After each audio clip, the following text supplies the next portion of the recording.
우리가 12주 동안 모세 스토리를 살펴보았고 오늘부터 요한복음을 살펴보기를 원합니다. 여러분, 요한복음은 하나님께서 수많은 기적들로 우리의 삶 가운데에 허락하신 하나님의 말씀입니다. 여러분, 요한복음을 가지고 세븐 사인이라고 하는 예수님의 7가지의 표적을 우리에게 소개하고 있습니다. 세메이아라고 하는 7가지의 기적, 7가지의 권능, 표적이라고 하는 세븐 사인을 통해서 하나님이 우리의 삶 가운데 기적을 십자가의 부활 가운데 허락해 주시는 것을 알 수가 있습니다. 특별히 요한복음의 세븐 사인이라고 하는 기적을 우리가 살펴볼 때에 우리 성도님들 가운데에 질병 가운데 기적이 일어날 수 있기를 소망합니다. 사업 가운데에도 기적이 일어날 수 있기를 소망합니다. 또 멀리 있는 우리의 자녀들 가운데에도 내가 감당할 수 없는 모든 상황 가운데에도 요한복음의 7주간에 살펴보는 이 세븐 사인이라고 하는 표적을 통해서 하나님의 세미라고 하는 이 표적을 통해서 하나님의 구원의 기적이 나의 삶을 뛰어넘는, 나의 이성을 뛰어넘는 하나님의 기적들이 함께함으로 말미암아 모든 결박과 속박 가운데에 풀려나는 하나님의 은혜가 있을 수 있기를 예수님의 이름으로 축복합니다. 여러분, 요한복음 20장 30절과 31절에 표현하듯이 우리에게 기록한 목적이 있습니다. 한번 같이 한번 읽어보겠습니다. 시작. 예수께서 제자들 앞에서 이 책에 기록되지 아니한 다른 표적도 많이 행하셨으나 오직 이것을 기록함은 너희로 예수께서 하나님의 아들 그리스도이심을 믿게 하려 하며 또 너희로 믿고 그 이름을 힘입어 생명을 얻게 하려 함이니라. 예수님께서 이 땅에서 33년 동안 3년 동안 공생애 하시는 가운데에 수많은 표적이라고 하는 세메이아를 행하셨지만은 하나님께서 요한복음을 통해서 7가지의 기적을 특별히 우리에게 소개하고 있습니다. 7가지의 기적을 통하여서 오직 이것을 기록하면 예수 그리스도에 집중할 때에 예수 그리스도를 믿을 뿐만 아니라 우리가 그 이름 가운데 생명을 얻고 그 십자가 가운데에 복음 가운데 세워지는 신앙이 될 수 있다라고 하는 것입니다. 이제 7주간 동안 세븐 사인이라고 하는 7가지의 표적, 세메이라고 하는 그 하나님의 기적들을 경험할 때에 우리의 삶 가운데 예수 그리스도가 실제로 믿어지고 예수 그리스도에게 부활의 그 표적이 우리의 삶 가운데 경험되어지는 시간이 될 수 있기를 예수님의 이름으로 축복합니다. 여러분, 우리가 살펴보는 이 그림은 14세기에 미켈란젤로가 부요아티라고 하는 부활하신 예수님을 형상화한 것입니다. 대리석을 깎아서 미켈란젤로가 부활하신 예수님을 14세기에 형상화한 그런 작품인 것을 알 수가 있습니다. 이번 존 스토트의 비교할 수 없는 그리스도라고 하는 책을 보면은 어떤 한 조각에 대해서 제일 마지막 장, 마지막 페이지, 마지막 내용으로 이 조각의 내용에 대해서 우리에게 설명을 해주고 있습니다. 캔터버리의 한 대감독이 살았습니다. 도널드 코간이라고 하는 감독이 살았는데 그 감독이 매우 자주 이 비교할 수 없는 그리스도의 제일 마지막 장에 소개되어져 있는 예화를 언급을 했다라고 하는 것입니다. 옛날에 한 조각가가 있었습니다. 옛날에 한 조각가가 자신의 일생을 조각하면서 이제 마지막에 하나의 역작을 남기기 위해서 예수님의 모습을 조각했다라고 하는 것입니다. 그 조각가가 평생에 진액을 쏟아서 조각한 그 예수님의 형상은 무한하게 힘있는 모습인가 하면은 매우 다정한 모습으로 그 조각의 작품이 만들어졌다라고 하는 것입니다. 그 소문을 들었던 수많은 지역의 세계의 사람들이 이곳저곳에서 몰려들었습니다. 그 조각을 여러 각도에서 바라보는 것입니다. 가까이에서 바라보기도 하고 멀리서 또 아래에서 위에서 여러 각도로 그 조각을 바라보고 있는 것입니다. 그때의 캔터버리 대감독 도널드 코간에게 질문을 하고 있는 것입니다. 그 조각가가 이 조각한 작품을 어떤 각도에서 볼 때에 조각가의 그 진정한 그 의미를 더 이해할 수 있느냐라고 하는 것입니다. 그때 도널드 코간이 이야기합니다. 여러분, 이 예수님의 이 조각을 진정한 의미를 바라보기 위해서는 단 한 각도에서 바라보아야 됩니다. 그것은 한번 따르겠습니다. 무릎을 꿇을 때 이 예수님의 이 조각을 바라볼 수 있다라고 하는 것입니다. 여러분, 요한복음의 세븐 사인이라고 하는 이 표적들을 살펴볼 때에도 우리가 어떤 이성으로 다가가지 않기를 원합니다. 나의 경험으로 다가가기를 원치 않습니다. 우리가 하나님 앞에 무릎을 꿇고 믿음의 각도로 예수님의 그 세븐 사인이라고 하는 그 표적들을 사모하며 나아갈 때에 예수님의 그 기적이 글로써 멈춰 있는 것이 아니라 우리의 삶 가운데 경험되어지고 실제로 십자가의 그 표적의 구원의 은혜가 경험되어지는 것을 알 수가 있습니다. 부디 원하기는 우리의 성도님들의 신앙이 어떤 이성과 경험에 매여 있지 않고 하나님의 말씀 가운데 이성의 겸손을 우리가 선택해서 믿음으로 나아가서 실제 하시는 예수님을 경험하는, 예수님의 표적들을 경험하는, 예수님을 믿을 수 있는 복음 가운데 세워지는 저희 여러분들의 신앙 될 수 있기를 예수님의 이름으로 축복합니다. 여러분, 오늘은 요한복음의 세븐 사인이라고 하는 7가지의 표적 가운데에 부활주의를 맞아서 제일 마지막의 표적을 우리에게 소개해 주고 있습니다. 나사로가 무덤 가운데에 사흘이 되어서 장사 지내 냄새가 나지만은 45kg의 붕대로 베옷으로 메어 있는 장사 지낸 모습이지만은 나사로야 나오라라고 하는 예수님의 외침 가운데에 나사로가 45kg의 붕대의 무게이지만은 꽁충꽁충 뛰어서 나오게 됐다라고 하는 것입니다. 예수님은 요한복음 11장 이 사건을 통해서 이제 장차 예수님께서 사흘 만에 무덤 가운데에 부활하실 모습을 우리에게 예견해 주고 있는 것을 알 수가 있습니다. 여러분, 미국 영어로서 세메테리라고 하는 그 묘지라고 하는 의미가 원어 헬라어의 의미로 잠자는 곳이라고 하는 표현이 있습니다. 여러분, 우리 그리스도인들은 사망의 죽음의 무게까지도 두려움까지도 우리가 부활의 예수님의 능력 십자가를 바라볼 때에 사망의 큰 문제가, 사망의 그 두려움까지도 하나님의 부활 가운데에 승리케 되는 우리의 신앙인 것을 알 수가 있습니다. 여러분, 사도 바울이 고린도후서 15장 55절에 어떻게 이야기합니까? 같이 한번 읽어보겠습니다. 시작. 사망아 너의 승리가 어디 있느냐? 사망아 내가 쏘는 것이 어디 있느냐? 심지어 우리의 죽음이라고 하는 사망을 향해서도 사도 바울이 외치고 있는 것입니다. 사망아 너의 승리가 없다라고 하는 겁니다. 사망아 너의 쏘는 것이 어디 있냐라고 하는 것입니다. 우리 인생 가운데에도 이 부활의 아침 가운데에 인생의 가장 큰 문제인 사망, 그 죽음의 문제이지만은 그것까지도 두렵지 않고 하나님 앞에 믿음으로 십자가로 나아갈 때에 해결되는 인생이 될 수 있다라고 말씀하시는 것을 알 수가 있습니다. 여러분, 오늘 본문은 세 명의 등장인물을 우리에게 소개하고 있습니다. 나사로와 마르다와 마리아입니다. 원어를 보면은 첫째가 나사로이고 둘째가 마르다이고 막내가 마리아인 것을 알 수가 있습니다. 오늘 보면 11장 1절과 2절을 같이 한번 읽어보겠습니다. 시작. 어떤 병자가 있으니 이는 마리아와 그 자매 마르다의 마을 베다니에 사는 이 마리아는 뼈를 닦았던 자요 병든 나사로는 그의 오라버니더라. 오늘 본문을 보면은 원어에 첫째가 나사로이고 둘째가 마르다고 셋째 막내가 바로 마리아라고 우리에게 소개를 하고 있습니다. 역사의 기록 순대로 기록하고 있는 사도 누가의 누가복음의 내용을 보면은 이들의 신앙에 대해서 우리에게 소개를 하고 있습니다. 나사로 역시도 예수님의 친구라고 불릴 정도로 사랑받는 신앙의 인물이었습니다. 누가복음 7장의 막내 마리아에 대해서 우리에게 설명을 하고 있습니다. 예수님께서 하루는 바리새인 집으로 들어가셨습니다. 제자들과 함께 들어가셔서 음식의 대접을 받고 있는 것입니다. 근데 예수님께서 이 바리새인 집에 들어가자마자 한 여인이, 이름 모르는 여인이 찾아왔는데 그 여인이 바로 막내 나사로의 동생 마리아인 것을 알 수가 있습니다. 이 마리아가 예수님께서 이 바리새인 집에 들어가자마자 자신이 갖고 있던 옷값을 깨뜨려서 자신의 머리로 예수님의 발을 닦고 입을 맞추면서 자신의 모든 갖고 있는 소유의 옷값을 깨뜨려서 예수님께 드리는 이 마리아의 모습을 사도 누가가 7장에 소개를 하고 있습니다. 여러분, 마가복음 14장에 보면은 이 마리아가 드렸던 이 향유의 값어치에 대해서 우리에게 소개하고 있는데 약 300데나리온이다라고 소개를 하고 있습니다. 한 데나리온이 한 명의 하루 품삯이기 때문에 7만 원으로만 계산을 해도 약 2,100만 원이나 되는 값어치의 향유 옷값이었던 것을 알 수가 있습니다.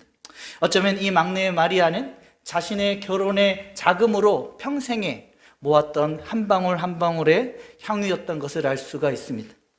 그럼에도 불구하고 이 마리아는 예수님을 만나자마자 자신의 옷값을 깨뜨리는 것을 서슴지 않았고 예수님의 그 옷값을 깨뜨리고 발에 붓고 자신의 머리로 닦으면서 입맞추기를 멈추지 않았던 것을 볼 수가 있습니다.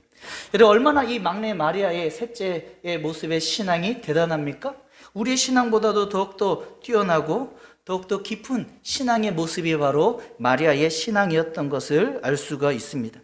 사도 누가가 역사적으로 기록을 하면서 이 막내 마리아뿐만 아니라 마르다의 신앙에 대해서도 우리에게 소개를 해주고 있습니다. 누가복음 10장에 하루는 예수님께서 한 마을이라고 하는 오늘 본문의 배경이 되는 베다니라고 하는 지역으로 들어가셨습니다. 그리고 그 베다니 지역에 나사로의 집으로 들어간 것입니다. 나사로와 마르다와 마리아가 살고 있는 그 한 마을 베다니의 그 집으로 들어가셨습니다. 그때에 마르다와 마리아가 있었습니다. 나사로는 어디 갔는지 모르겠지만 둘째와 셋째 마리아가 있었습니다.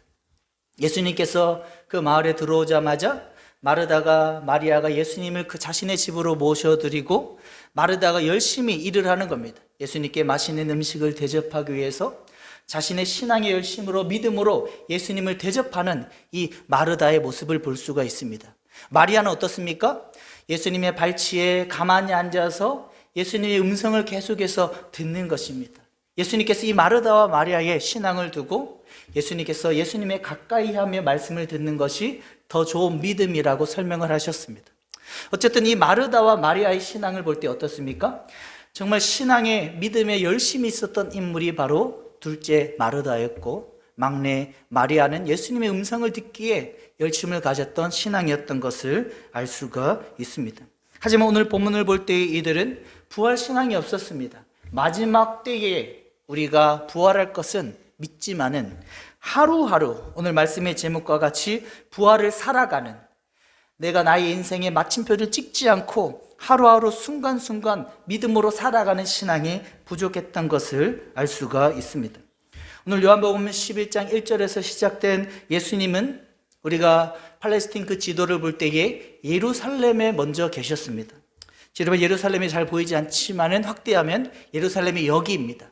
바로 예수님께서 예루살렘이라고 하는 지역에서 오랫동안 머물러 있었던 것입니다. 요한복음 11장 4절에 예수님은 사랑하는 나사로가 병들어 죽을 병에 결렸다라고 하는 소식을 들어서 알고 계셨습니다. 하지만 11장 6절에 예수님께서 이틀 동안 더 유하셨다라고 설명을 하고 있습니다. 자신의 사랑하는 친구 나사로가 죽을 병에 걸렸으면 한달음에 달려 나아가서 베다니로 가야 되는데 이틀 동안 더 유하시는 것입니다. 원어를 보면은 그냥 계시던 곳에 계셨다라고 설명을 하고 있습니다. 예수님은 의도적으로 자신의 친구 나사로가 죽게 될 병에 걸렸지만 의도적으로 그곳에 머물러 있었고, 또 성경을 자세히 읽어보면 제자들에게 유대 땅으로 가자라고 하면서 자신의 친구 나사로에게 일부러 시간을 끌면서 가지 않는 예수님의 모습을 볼 수가 있습니다. 여러분, 성경은 이 예루살렘과 베다니의 거리를 우리에게 자세히 설명을 해주고 있습니다. 11장 18절에 보면은 베다니는 예루살렘에서 가깝기가 한 오리쯤 되었다라고 하는 것입니다. 여러분, 오리라고 하는 이 거리는 1.9km 정도 되는 거리입니다. 2km도 되지 않는 거리입니다. 여러분, 얼마나 가깝습니까?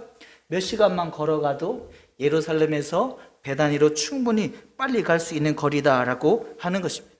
하지만 예수님께서는 의도적으로 시간을 끄시는 겁니다. 11장 17절에 보면은 나사로가, 사랑하는 친구 나사로가 어떻게 되었다라고 설명하고 있습니까? 같이 한번 11장 17절 읽어보겠습니다. 시작. 예수께서 와서 보니 나사로가 무덤에 있은지 이미 나으리라. 나사로가 이미 병들어 죽게 될 것이라고 하는 소식을 4절에 들었지만 예수님은 의도적으로 6절에 그곳에 그냥 계시는 시간을 가지시고 또 유대 땅으로 가자라고 설명을 하시면서 오리밖에 되지 않는 1.9km밖에 되지 않는 그 거리를 이상하게 시간을 지연하신 예수님의 모습을 볼 수가 있습니다. 여러분, AD 3세기에 유대 고 문서를 보면은 죽은 사람이 장사를 지낼 때에 3일은 매장을 시키지 않는다라고 하는 겁니다. 나흘이 지났을 때에 몸이 부패하기 시작했기 때문에 그때에서야 장사를 지낸다라고 하는 것입니다. 여러분, 예수님은 의도적으로 천천히 오십니다. 한번 따라했습니다. 의도적으로 천천히 오신다. 우리의 인생 가운데 예수님은 의도적으로 천천히 오십니다. 예수님이 빨리 오늘 오셔서 나의 문제를 해결해 주면 좋겠는데, 예수님께서 한 달음에 빨리 베단이 오셔서 나사로를 살리듯이 나의 인생 가운데 빨리 질병이 해결되고 나의 사업의 문제가 해결되고 나의 관계 문제가 해결되길 원하시는데, 예수님께서는 일부러 이틀을 지연하시고 유대 땅으로 가자라고 설명하시면서 이상하게 시간을 끄게 되는 예수님의 모습을 볼 수가 있습니다. 여러분들의 인생 가운데에 하나님의 시간과 내가 기대하는 시간이 다름을 알아야 됩니다. 하나님의 타이밍과 나의 타이밍이 전혀 다르고, 하나님이 이 다른 타이밍의 시간의 갭을 통해서 믿음을 요청하시는 것을 볼 수가 있습니다. 여러분들이 계획한다면 당장의 질병이 나아야 되고, 여러분들이 계획이 하면 하루아침에 나의 사업장이 잘 돼야 되는 것이 나의 시간입니다. 하지만 하나님께서는 관계를 요청하십니다. 한번 따라하겠습니다. 십자가의 관계. 하나님이 나에게 요청하시는 것은 오늘 본문의 예수님을 통해서 이틀을 유하시고 또 유대 땅으로 가자라고 제자들에게 재촉하시듯이 일부러 시간을 늦추시면서 하나님의 시간을 더 기다림의 시간을 통해서 하나님께서는 하나님의 십자가의 관계를 요청하시는 것을 알 수가 있습니다. 이런 상황 가운데에 오늘 본문의 마르다와 마리아의 상황이 어떻습니까? 끝난 상황입니다. 자신의 오라버니 나사로가 이미 죽었습니다. 이 마르다와 마리아는 자신의 인생 가운데에 마침표를 찍었습니다. 이제 나의 오라버니 나사로는 살아날 수 없다라고 하는 것입니다. 여러분, 우리 인생 가운데에 하나님이 그 타이밍이 더 늦게 진행이 될 때에도 마침표를 찍으면 안 됩니다. 오늘 이 아침에 부활의 신앙 가운데 하나님이 우리에게 요청하시는 첫 번째 신앙은 너희 인생 가운데 마침표를 찍지 말라라고 하는 것입니다.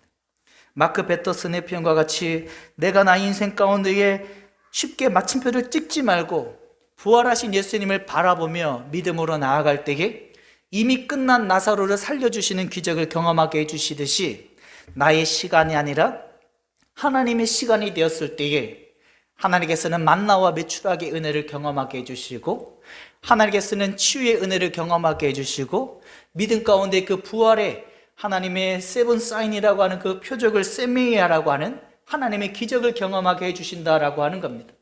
여러분들이 어떤 학업에 마침표를 찍었습니까? 나의 인생 가운데 나는 이 이상 갈 수 없다라고 마침표를 찍었습니까? 빨리 지울 수 있기를 바랍니다. 하나님이 우리에게 요청하시는 것은 너가 찍은 마침표를 지우고 하나님의 시간을 기다리고 하나님의 일하심을 바라볼 때에 예수님께서 예수님의 시간에 맞추셔서 오셔서 하나님의 구원을 경험하게 해주신다라고 하는 것입니다. 여러분, 나누었듯이 이 마르다와 마리아의 신앙이 얼마나 대단합니까? 2100만 원이나 되는 300데나리온이나 되는 그 향유옥값을 깨뜨려 드렸던 마리아, 자신의 온 진액을 쏟아서 부엌에서 땀을 흘리며 예수님을 대접했던 이 마르다, 얼마나 신앙이 좋은 믿음이었습니까? 하지만 이들에게는 현재를 살아가는 부활 신앙이 없었습니다. 이제 나중에 부활할 것은 믿었지만, 말씀으로 받아들였지만은 하루하루 현재, 오늘 말씀의 제목과 같이 마침표 없이 부활을 살아내는, 마침표를 찍지 않고 나의 오라버니가 지금 죽어 있는 상황이지만은, 나의 사업이, 나의 상황이, 나의 질병이 끝난 상황이지만은 오늘 하루를 부활하신 예수님을 바라보면 나에게도 나사로가 살아나는 하나님의 그 표적이, 하나님의 손길이 경험된다라고 말씀하시는 것을 알 수가 있습니다. 오늘 예수님께서 이틀을 더 유하시고 이 베단이라고 하는 지역으로 들어가셨습니다. 처음에 마르다가 예수님께 나왔습니다. 본문을 잘 읽어보면은 막내 셋째 마리아는 삐져가지고 안 나온 것 같아요. 삐져서 집안에 있었던 것 같고, 먼저 마르다가 예수님을 영접하는 모습을 볼 수가 있습니다. 마르다가 예수님을 만났을 때 어떻게 이야기합니까? 같이 한번 읽어보겠습니다. 시작. 마르다가 예수께 여짜오되 주께서 여기 계셨더라면 내 오라버니가 죽지 아니하였겠나이다. 그러나 나는 이제라도 주께서 무엇이든지 하나님께 구하시는 것을 하나님이 하실 줄을 아나이다. 예수님이 여기 계셨더라면 오라버니 나사로가 죽지 않았을 것이다 라고 하는 겁니다. 이 예수님께서 내 오라버니가 다시 살아나리라. 때 마르다가 어떻게 합니까? 마지막 날의 부활 때에는 다시 살아날 줄을 내가 아나이다. 예수님은, 잘 들어보십시오, 예수님은 내가 믿으면은, 내가 지금 예수님의 부활하신 예수님의 생명을 믿으면은 지금 하나님의 표적 세미야를 경험하게 될 것이라고 말씀하셨는데, 마르다는 무엇을 말하고 있습니까? 나중에 마지막 날에 부활할 것을 내가 믿나이다라고 신앙의 차이의 대화가 이루어지는 것을 볼 수 있습니다. 그리고 예수님께서 유명한 요한복음 11장 25절과 26절에 어떻게 말씀하십니까? 같이 한번 읽어보겠습니다. 시작. 예수께서 이르시되 나는 부활이요 생명이니 나를 믿는 자는 죽어도 살겠고 무릇 살아서 나를 믿는 자는 영원히 죽지 아니하리니 이것을 내가 믿느냐. 나는 부활이고 생명이다 라고 하는 겁니다. 마지막 때에 살릴 부활뿐만 아니라 지금 현재에도 예수님을 바라보면 예수님의 부활의 생명이 나의 삶 가운데 함께한다라고 하는 겁니다. 여러분들이 학업 가운데 마침표를 찍었습니까? 여러분들의 인생 가운데, 여러분들의 사업 가운데 마침표를 찍었습니까? 오늘 부활 아침에 하나님께서 말씀하시는 것은 그 마침표를 지우라라고 하는 겁니다. 부활하신 예수님의 생명을 다시 붙들고 하나님 가운데 믿음으로 순간순간을 살아나갈 때에 하나님께서 우리의 인생 가운데 하나님의 그 표적 세미야를 경험하게 해주신다라고 말씀을 하시는 것입니다. 마르다가 예수님께 이렇게 고백합니다. 한번 같이 한번 읽겠습니다. 시작. 이르되 주여 그러하이다. 주는 그리스도시요 세상에 오신 하나님의 아들이신 줄을 내가 믿나이다. 이 마르다가 베드로와 매우 중요한 신앙 고백을 같이 하고 있는 것입니다. 주는 그리스도시요라고 고백했던 베드로와 비등할 정도의 매우 뛰어난 신앙 고백을 하고 있습니다. 그럼에도 불구하고 이 마르다의 신앙은 무엇입니까? 지금 현재의 부활 생명의 신앙은 갖지 못한 그런 신앙인 것을 알 수가 있습니다. 여러분, 찰스 스윈돌 목사님이 계십니다. 이 목사님이 자신의 상황 가운데에 어떤 어려움이 다가올 때마다 계속해서 되뇌이는 성경 구절이 있다라고 이야기를 하는 것입니다. 바로 시편 145편 17절입니다. 같이 한번 읽어보겠습니다. 시작. 여호와께서는 그 모든 행위에 의로우시며 그 모든 일에 은혜로우시도다. 이 찰스 스윈돌 목사님이 자신의 삶 가운데에 어떤 질병이, 어떤 문제가, 어떤 사업에, 어떤 관계의 문제가 일어날 때에 이해되지 않지만은 시편 145편 17절의 상반절을 계속해서 되뇌인다라고 하는 겁니다. 여호와께서는 그 모든 행위에 의로우시며 여호와께서는 그 모든 행위에 어려우시며 지금 나의 상황 가운데에 안 풀리는 문제, 지금 상황 가운데에 내가 이해되지 않는 문제, 지금 상황 가운데 내가 도저히 헤쳐나갈 수 없는 그 문제까지도 여호와께서는 그 모든 행위에 의로우시며 이 말씀을 계속해서 되뇌이시면서 부활 생명의 신앙으로 자신의 인생 가운데 스스로는 절대 마침표를 찍지 않고 부활 생명의 신앙으로 살아가는 모습을 볼 수가 있습니다. 여러분, 옛날 그 조각가의 그 조각의 작품을 볼 때에 여러 각도로 다 바라봐도 작품을 이해할 수 없는 것입니다. 무릎을 꿇을 때에 하나님, 내가 이해되지 않지만은 여호와께서는 그 모든 행위에 의로우시도다. 하나님께서는 합력해서 선을 이루신다라고 하는 그 믿음으로 반응하며 나아갈 때에 예수님의 그 부활의 은혜를 경험하게 되고 그 예수님의 그 십자가 가운데의 삶을 살아갈 수 있다라고 말씀을 하고 있는 것입니다. 여러분, 마르다뿐만 아니라 마리아의 신앙도 어떤 신앙입니까? 예수님께서는 분명히 이 부활의 신앙으로 지금 현재도 부활의 생명 가운데 살아갈 것을 말씀해 주셨음에도 불구하고 마리아는 주께서 여기 계셨더라면, 32절에 주께서 여기 계셨더라면 내 오라버니가 죽지 아니하였겠나이다. 예수님께서 이 마리아의 신앙의 그 고백 가운데 어떻게 반응하십니까? 심령이 비통히 여기시고, 여기 비통히 여기신다는 것은 크게 분노를 느끼시고 크게 원통하시고, 어쩌면 이들이 부활 예수님을 바라보면 사망의 권세도 깨뜨려지고 모든 상황들을 다 깨뜨려진다라고 하는 것을 모를까? 에덴 동산에서 범죄한 그 범죄가 그 사망 가운데 주어졌지만은 모든 죄와 사망의 문제가 해결된다라고 하는 것을 이해하지 못할까라고 예수님은 심히 분통하게 여기셨던 것을 알 수가 있습니다. 11장 35절에 예수님이 어떻게 반응하십니까? 35절 같이 한번 읽어보겠습니다. 시작. 예수께서 눈물을 흘리시더라. 여러분, 예수님께서 눈물을 흘리셨다라고 하는 겁니다.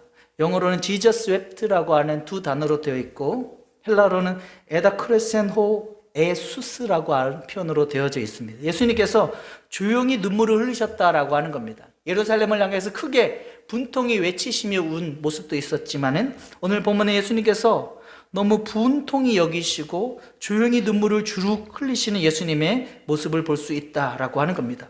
어쩌면 자신의 신앙의 향유옥합을 깨뜨리는 신앙임에도 불구하고 부엌에 들어가서 온 힘을 다해 나를 대접했던 그 신앙임에도 불구하고 부활 신앙은 없을까? 그 예수님을 바라보고 예수님 앞에 믿음으로 반응하면 하나님의 표적이 함께하는 세미야의 기적을 경험하게 될 것인데 어쩌면 상황에 따라서만 인생의 마침표를 찍을까라고 하는 예수님의 분통히 여기시는 예수님의 눈물로 흘리시는 모습을 볼 수 있다라고 하는 것입니다. 여러분, 사도 바울이 고린도후서 4장 8절과 11절에 세번역 버전에서 어떻게 고백하고 있습니까? 같이 한번 읽어보겠습니다. 시작. 우리는 사방으로 죄어들어도 움츠러들지 않으며 답답한 일을 당해도 낙심하지 않으며 박해를 당해도 버림받지 않으며 거꾸로 때림을 당해도 망하지 않습니다. 우리는 언제나 예수의 죽임 당하심을 우리 몸에 짊어지고 다닙니다. 이것은 예수의 생명도 또한 우리 몸에 나타나게 하기 위함입니다. 내가 사방에 죄어드는 상황이 있어도 움츠러들지 않습니다. 왜? 부활의 신앙이 있기 때문에. 내가 답답한 일을 당하여도 낙심하지 않습니다. 왜? 부활하신 예수님이 계시기 때문에. 내가 박해를 당하도 버림받지 않습니다. 왜? 부활하신 예수님이 있기 때문에. 곧꾸러뜨림을 당해도 망하지 않습니다. 예수의 생명의 부활이 나에게 있기 때문에 라고 하는 것입니다. 여러분, 세상의 사람들은 상황에 따라서 일희일비하며 움츠러들고 낙심하는 그런 모습이지만은 하나님이 부활의 아침 우리에게 말씀하시는 것은 너희 인생 가운데 마침표를 찍지 마라. 여호와께서는 그 모든 행위에 의로우시다. 여호와께서는 모든 행위에 의로우시다라고 하며 모든 상황들을 부활하신 예수님으로 받아들일 때에 하나님께서 그 세메이라고 하는 하나님의 표적을 경험하게 해주신다라고 하는 것입니다. 오늘 본문에 이 마르다와 마리아의 대화가 끝나고 나서 주변에 있는 사람들이 어떻게 반응하고 있습니까? 보라, 그가 얼마나 나사로를 사랑하셨는가. 맹인의 눈을 뜨게 하신 그분이 이 사람을 죽지 않게 할 수 없더냐라고 하는 것입니다. 상황에 따라서 웅성웅성 거리는 것입니다. 이들의 신앙을 흔들어 놓는 것입니다. 사도 바울이 고린도서 15장 58절에 부활의 신앙에 대해서 어떻게 설명하고 있습니까? 같이 한번 크게 읽어보겠습니다. 시작. 그러므로 내 사랑하는 형제들아, 견실하며 흔들리지 말고 항상 주의 일에 더욱 힘쓰는 자들이 되라. 이는 너희 수고가 주 안에서 헛되지 않은 줄을 알미니라. 사랑하는 형제들아, 유대인들이 이 마르다와 마리아의 상황 가운데에 보라, 그가 얼마나 사랑했는데 맹인도 눈뜨게 했으면서 사랑하는 친구 나사로를 죽게 만들었다라고 웅성웅성 거릴 때에도 너희가 부활하신 예수님을 바라보고 견실하며 흔들리지 말고 너희의 부활의 신앙을 지켜나가라고 말씀하시는 것을 알 수가 있습니다. 오늘 본문에 예수님께서 11장 43절에 나사로를 향해서 외치셨습니다. 나사로야 나오라, 나사로야 나오라 라고 외치셨습니다. 오늘 저와 여러분에게 예수님께서 외치시는 것입니다. 너희가 부활의 생명의 신앙으로 아무개야 나와라. 지금까지 너희가 상황에 따라서 걱정하고 너희 인생 가운데 마침표를 찍었다면 너의 상황 가운데에 아무개 사랑하는 나의 아들아, 사랑하는 딸아, 거기서 나와라 라고 외치시는 예수님의 음성을 믿음으로 받아들일 수 있기를 예수님의 이름으로 축복합니다. 이 예수님의 칭 가운데에 약 45kg의 붕대를 감았던 나사로가 뛰어나왔습니다. 이미 나사로는 냄새가 나는 그런 시체의 부패를 경험하고 있었습니다.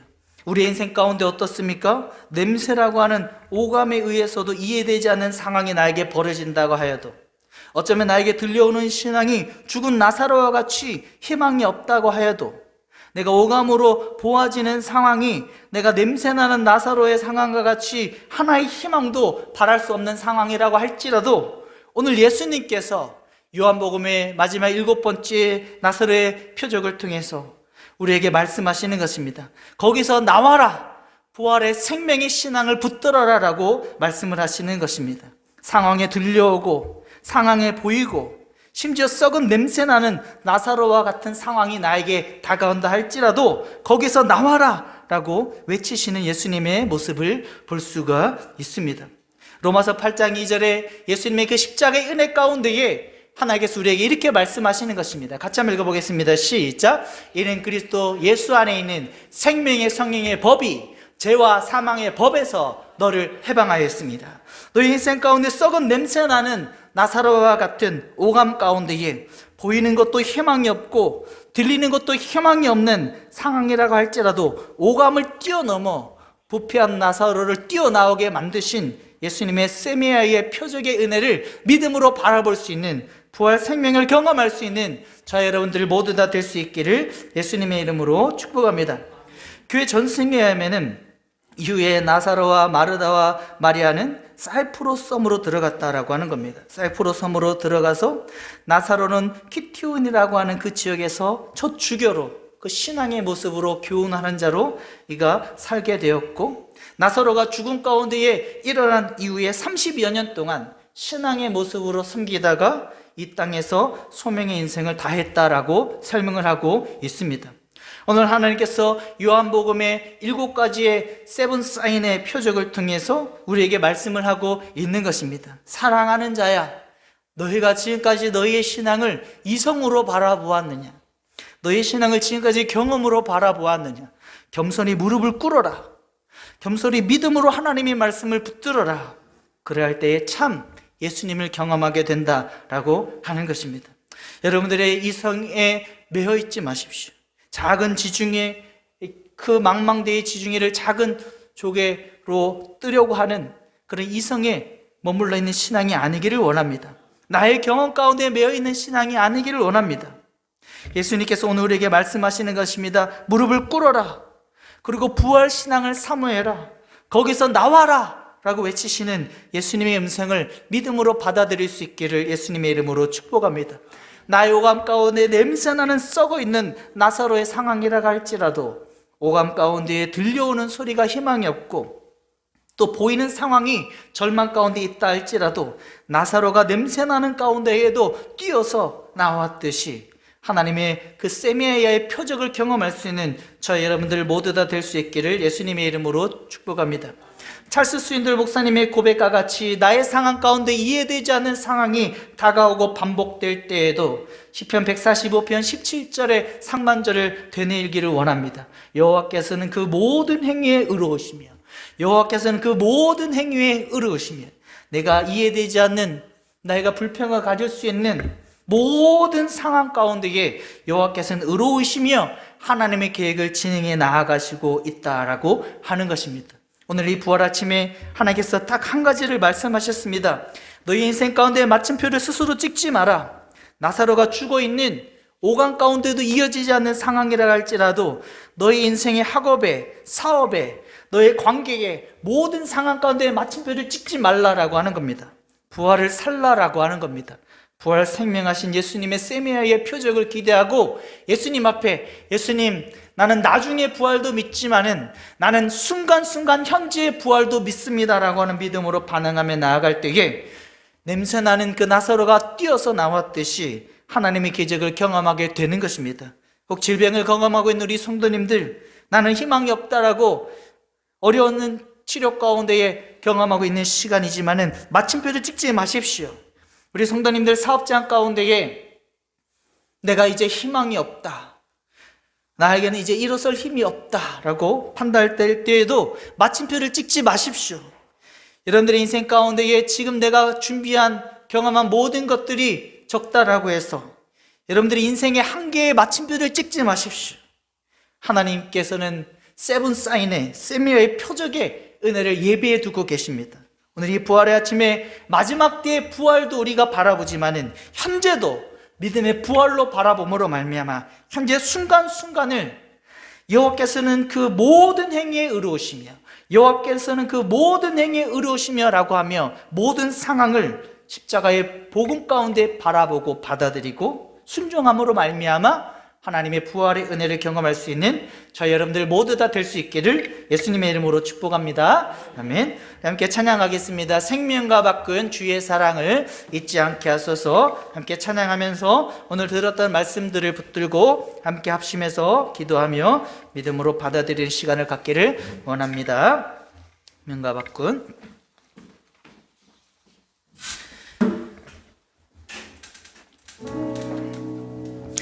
생명과 바꾼 주의 사랑을 잊지 않게 하소서. 나를 위해 흘렸던 주의 눈물 잊지 않게 하소서. 주의 긍휼과 주의 선하심, 주의 긍휼과 주의 선하심 내가 묵상하오니 내 영혼 위에 베푸신 주의 은혜 잊지 않게 하소서. 감사합니다. 고맙습니다. 십자가의 은혜 감사합니다. 주님 고맙습니다. 그 사랑 때문에, 그 눈물 때문에 주 앞에서 예배합니다. 생명과 바꾼 주의 사랑을 고백하며 주의 사랑을 잊지 않게 하소서. 나를 위해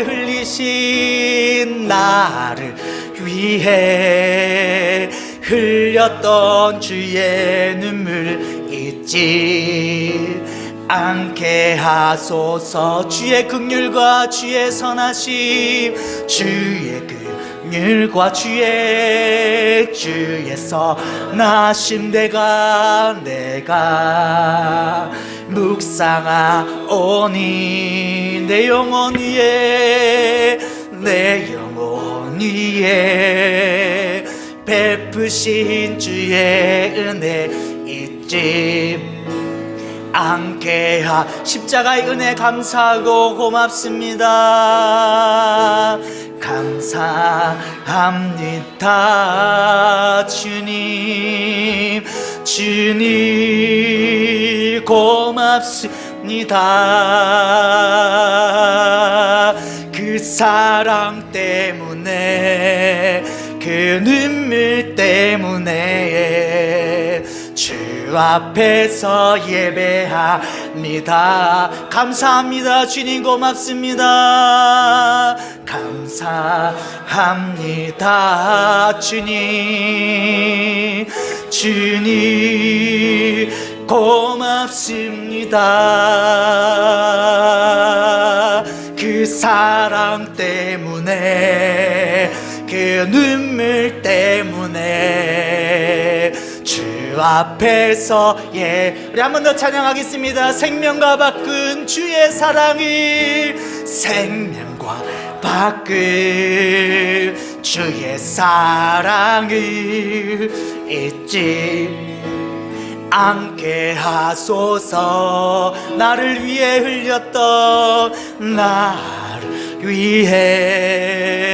흘렸던 주의 눈물 잊지 않게 하소서. 주의 긍휼과 주의 선하심, 주의 긍휼과 주의 선하심 내가 십자가를 묵상하오니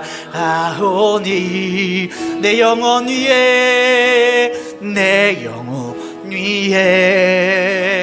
베푸신 주의 은혜 잊지 않게 그 십자가의 은혜 감사하고 고맙습니다. 감사합니다. 주님 고맙습니다. 그 사랑 때문에, 그 눈물 때문에 주 앞에서 감사합니다. 주님 고맙습니다. 감사합니다. 주님 주님 고맙습니다. 그 사랑 때문에, 그 눈물 때문에 주 앞에서 마지막으로 감사합니다. 주님 고맙습니다. 감사합니다. 주님 고맙습니다. 주님 고맙습니다. 그 사랑 때문에, 그 눈물 때문에 주 앞에서 예배합니다.